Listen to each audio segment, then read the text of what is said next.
Bismillahirrahmanirrahim. Assalamualaikum warahmatullahi wabarakatuh. Perkenalkan, nama saya Nursipa Fitri Suryani, NPM 2110020550 dari Program Studi Ekonomi Syariah Fakultas Agama Islam Universitas Siliwangi. Di sini saya akan memaparkan presentasi hasil dari tugas makalah dari mata kuliah Bahasa Indonesia. Makalah yang saya buat adalah berjudul Jual Beli Online dalam Perspektif Islam.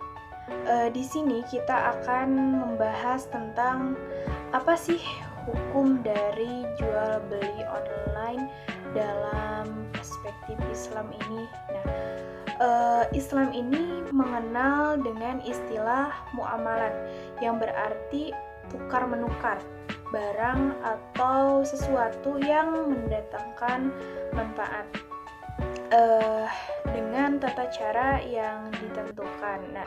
Di dalam muamalat ini termasuk salah satunya yaitu jual beli.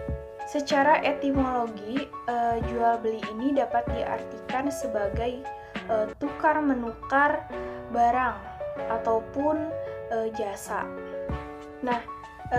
Di dalam jual beli ini terdapat salah satu hadis Nabi Muhammad SAW. Afdalul kasabi amalur rajuli biyadihi wa kullu bai'im mabrur. Yang artinya usaha yang paling utama adalah hasil usaha seseorang dengan tangannya sendiri dan hasil dari jual beli yang mabrur. Berdasarkan hadis tersebut disebutkan bahwa usaha yang baik hasilnya adalah jual beli, karena dengan berbisnis manusia itu dapat memenuhi kebutuhannya. Berbisnis yang dimaksud adalah berbisnis yang jujur, tidak menipu, dan tidak berbohong. Kemudian di dalam jual beli ini juga terdapat rukun jual beli, di mana rukun jual beli ini menurut jumhur ulama terdapat 4 ya. Yang pertama itu ada orang yang berakal, kemudian adanya sigot atau ijab qabul atau lafal ijab qabul. Yang ketiga ada barang yang dibeli atau maqbud alaih. Kemudian yang keempat ada nilai tukar atau pengganti barang. Namun terdapat perbedaan pendapat menurut ulama Hanafiyah bahwa orang yang berakad kemudian barang yang dibeli dan nilai tukar itu merupakan syarat-syarat dari jual beli. Jadi pada intinya jual beli online dalam perspektif Islam itu diperbolehkan.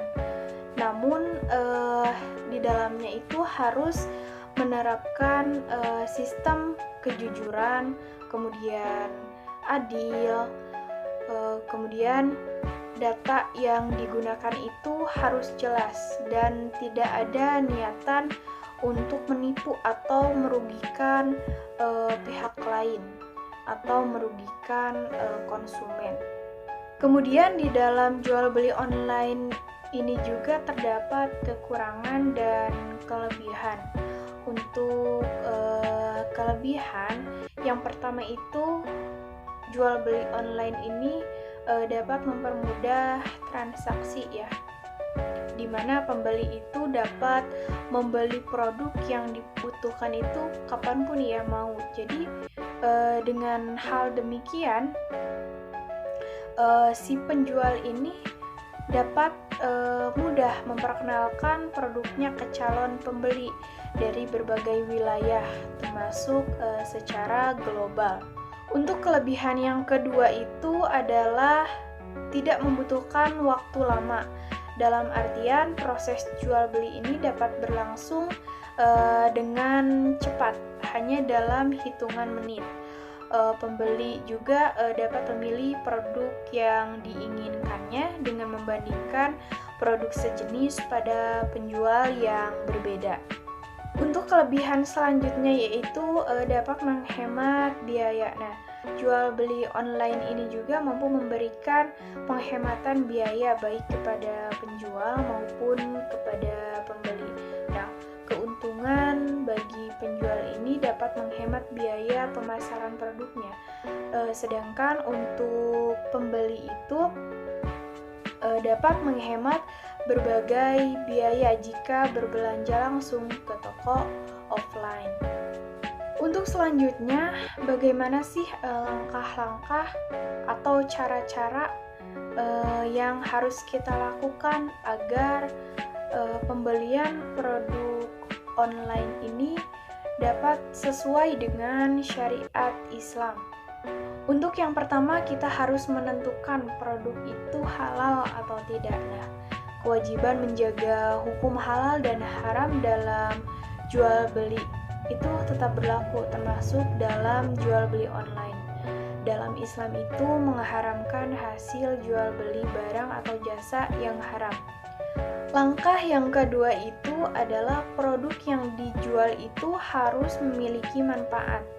Tidak sekedar menjual produk semata, melainkan juga dapat berguna kepada pembeli maupun penjual itu sendiri, karena si penjual itu harus mengutamakan kualitas dari produknya tersebut.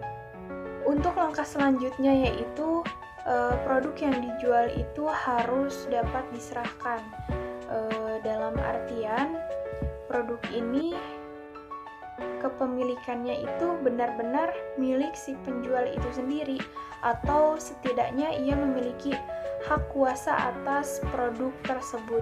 Untuk langkah selanjutnya yaitu kejelasan status penjual.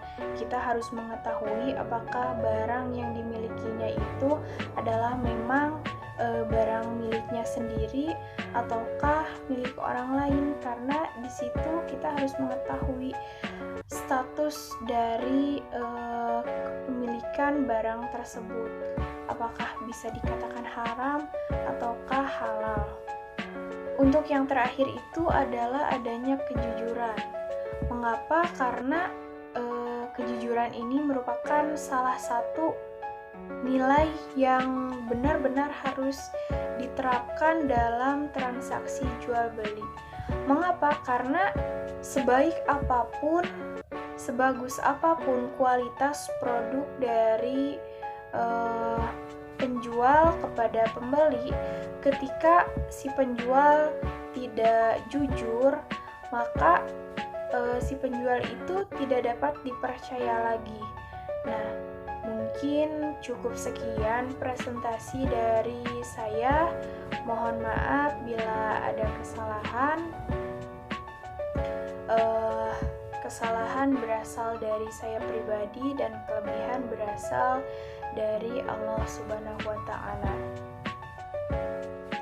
Jalan-jalan ke bandara, tidak lupa membeli bolu kukus. Demikian presentasi saya. Semoga mendapatkan nilai yang bagus. Wassalamualaikum warahmatullahi wabarakatuh.